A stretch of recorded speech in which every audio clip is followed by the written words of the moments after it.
City, the time is come. City, for us to be one. City, one. City, living together harmony. City, listen to me, yeah, yeah. City, I got something to tell you. City, wasn't long ago. Yeah, City, inside my mind. Yeah, City, it was all about unity. City, When you hear that theme song, you already know what that means. That means it's another episode of DC Hoopla. Once again, I'm your host, K Jose. And I know it's been a minute since I've actually done something solo on here. If you have not been following, I've been on State of the Wizards with my man D Can. Follow him on at Wizards Mafia on IG, Twitter. Subscribe to his YouTube channel. Also subscribe to his Patreon channel as well. But he and I have been talking Wiz Hoops together. So today I'm going to actually do a solo because I had to get back to doing some of my content solo. But we will still do cross platforms because I really enjoy when D-Can and I do our cross platforms. We can kind of bounce off of each other with our thought process and our opinions when it comes down to the team. Mystics Nation, I know I have not been covering Mystics news. I did see that Elena Delle Donne has actually been rehabbing and she's starting to practice with the team. I know the Mystics had lost recently, a few nights ago, but I will start getting back to covering the Mystics. A lot of it was due to the Olympics, as to why I wasn't covering them. But congratulations to Tina Charles and Ariel Atkinson for, representing the Mystics, representing the DC area in the Olympics. Congratulations to those women. Well, let me talk Wiz Hoops real quick, and it's more so pertaining to Summer League. So we had lost yesterday by 10 to the Pacers. If I'm correct, I might be getting the wrong team, but what I will say is that from the highlights that I saw, Corey Kispert had a pretty good showing. That might have been a game against the Bucks when he actually had put up when he put up 18 points. And I have been hearing Corey Kispert's name been connected to Klay Thompson, almost that his game mimics Klay Thompson. So when I was looking at the highlights, the shot does mimic Klay Thompson. He did say that he molded his game after Klay Thompson. And, if Corey Kispert turns out to be our poor man's version of Klay Thompson, I'm not really mad about that being where he was picked at. And Klay Thompson wasn't a high draft pick in 2011 either. But he exceeded expectations, where he was drafted at. But what I'm also going to talk about are some of the other players who are showing up in the Summer League.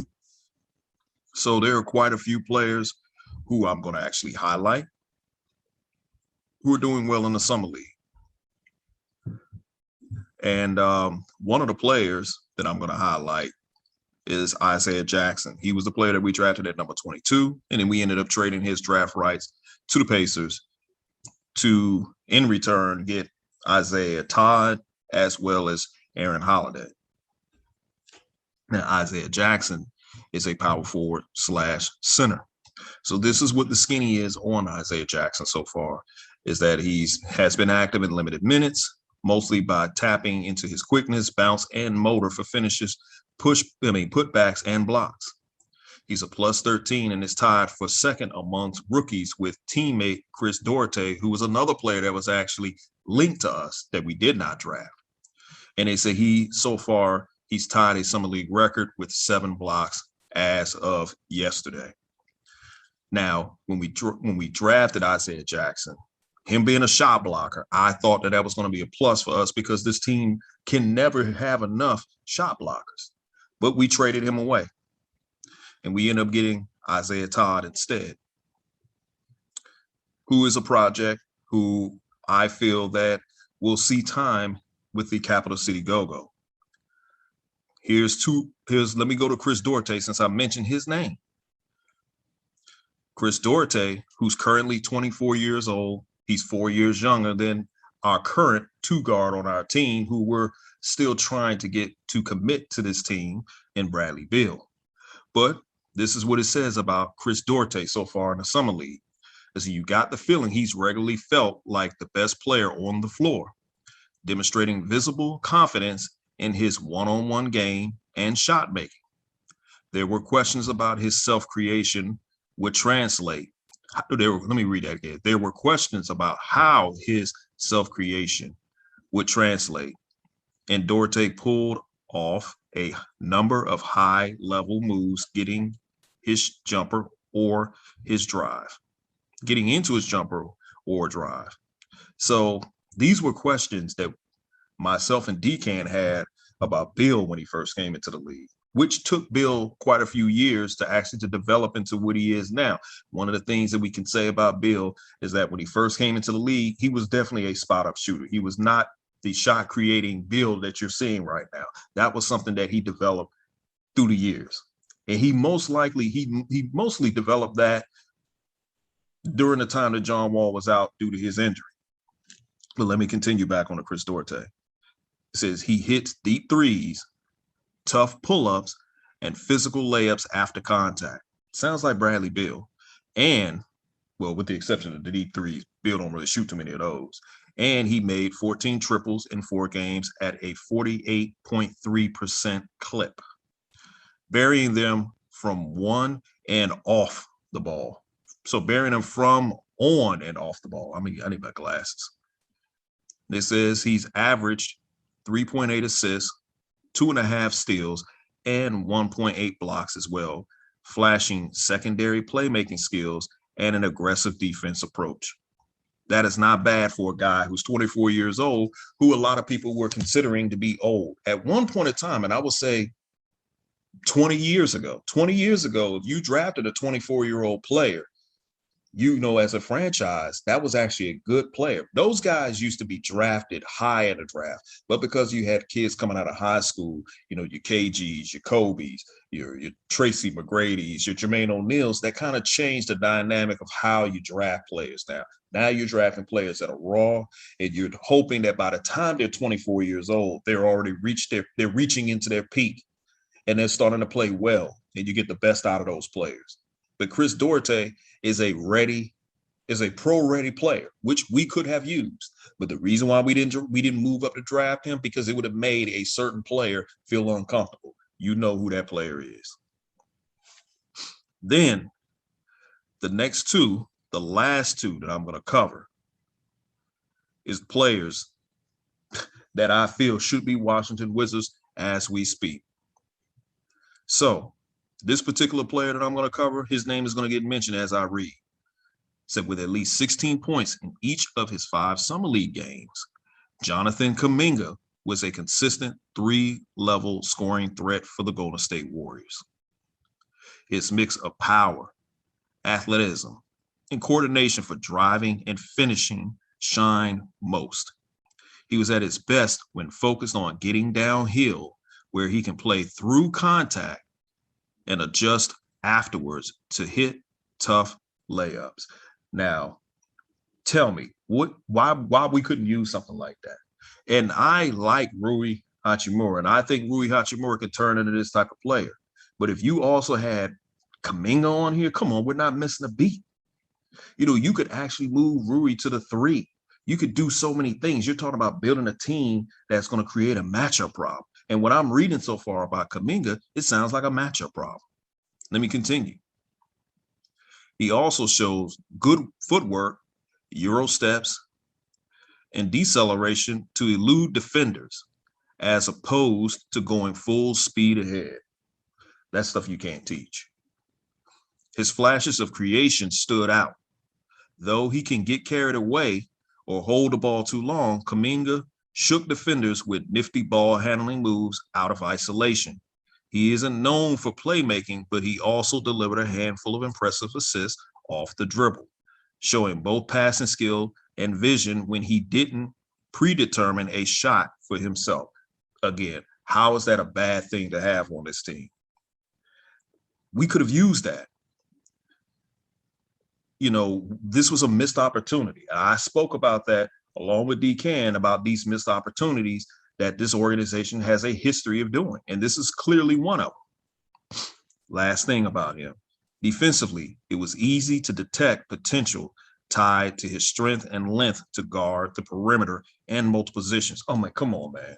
We know that our perimeter defense is piss poor. But if you have a guy, Kuminga, who I believe is 6'9", 6'10", and he can guard on the perimeter, come on. Like, why would we pass up on an opportunity like this? It's crazy to me. And the last player I'm going to speak on, and then I'm going to continue to talk more about these missed opportunities, and I'll end my video because it's not going to be a long one today, is Moses Moody. Just as Moses Moody did at Arkansas, he found ways to score in Summer League without needing isolation touches or ball screens. This is so, man, come on, man. This is something we need. We just witnessed two guys doing isolation basketball. Bradley Beal has become an isolation type player. Let me read what it said about Moses Moody. Once again, just as Moses Moody did at Arkansas, he found ways to score in Summer League without needing isolation touches or ball screens. Let me repeat that again. He found ways to score in Summer League without needing isolation touches or ball screens. Now, I know it says Summer League, but this can translate into the NBA as he develops, that he doesn't need isolation touches or ball screens. That means this guy can score at will. It's not too many players that can do that. You know, Mike was one of those guys. He didn't need a lot of isolation plays, but when he did do the isolation plays, you saw it. You know, Allen Iverson was a guy that can pretty much score at will too. So this is a guy who can get a bucket. He does that. I mean, he can take a bucket whenever he feels like it. And he doesn't need a lot of screens. Now, Bradley Beal does do a lot of isolation plays, but he also scores off screens too. We've seen when his team was doing double, sometimes triple hedges to get Bradley Beal free. Moses Moody don't need that. Let me continue. He puts up points mostly by catch and shooting, attacking in straight lines, finishing in transition, and crashing the offensive glass. Come on. How can we say that we don't need something like this? Shot making is still Moody's bread and butter skill, as he made 8 of 18 threes in various pull-ups in Vegas.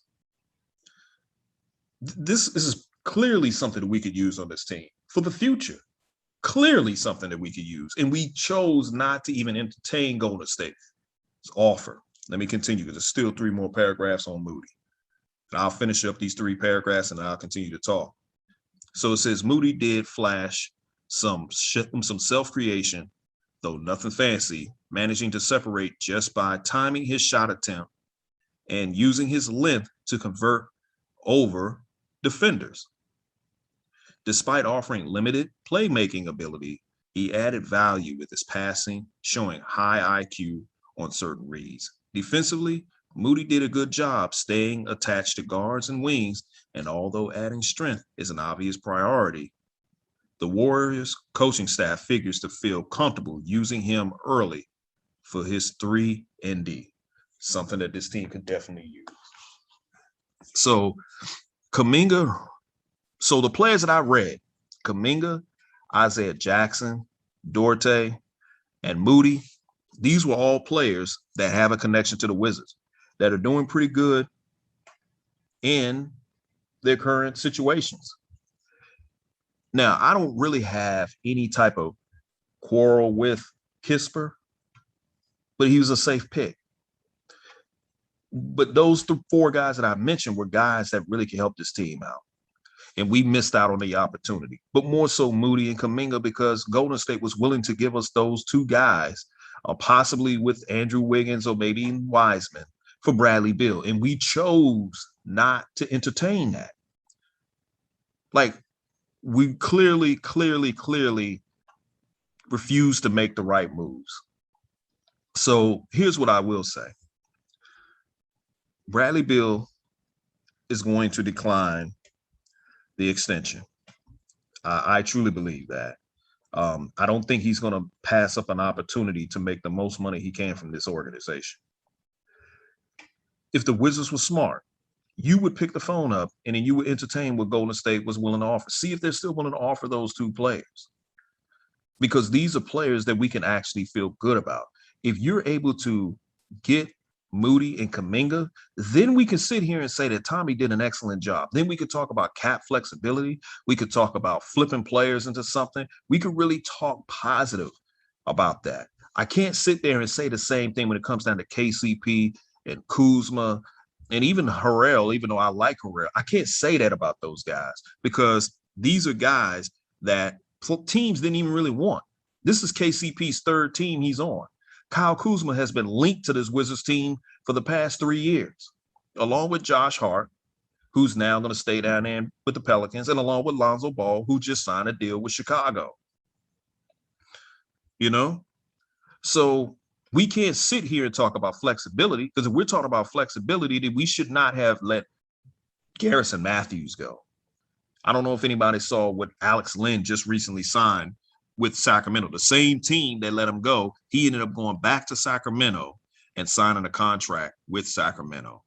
And his contract that he got with Sacramento is basically a 2-year, $7.6 million contract with both seasons fully guaranteed. We could have offered him that. Could we have offered him that? I don't think so, because we were still so close to the luxury tax. We couldn't do that.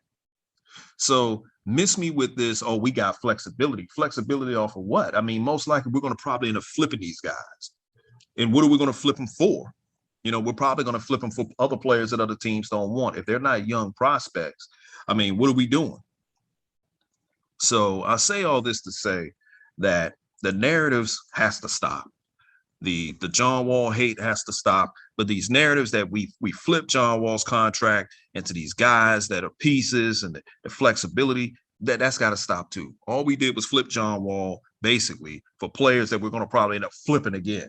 So we didn't really flip them for nothing. We're still trying to figure out a way to make the trade make sense. Because if it really made sense, we wouldn't have been so stuck on trying to go after Spencer Dinwiddie, which is a topic for another day. I had already covered it with Decan and the State of the Wizards. Subscribe to State of the Wizards. Decan and myself will be doing content on there as well.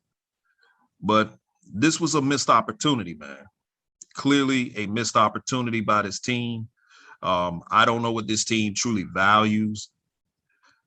But to me, we made the moves that we did this offseason to cater one guy, and that's Bradley Beal. And as a fan, you know, real Wiz Nation, we're tired of it. But to see what Moody is doing and to see what Kuminga is doing, to see what Dorte is doing, to see what Isaiah Jackson is doing, yes, it's the summer league, but these are guys that we're probably going to be looking at maybe 3-4 years later down the road and say, damn, why didn't we go after these guys? So this ends an episode of DC Hoopla. Follow me on YouTube. Subscribe to me to my YouTube channel. Follow me on Twitter under DC Hoopla. Follow me on IG on DC Hoopla. Subscribe to State of the Wizards YouTube channel. Also follow State of the Wizards on Twitter as well. It's a possibility we may have a State of the Wizards IG page. But follow myself and Decan. Once again, I want to say, have a good one. Enjoy the rest of your day. For us to be one.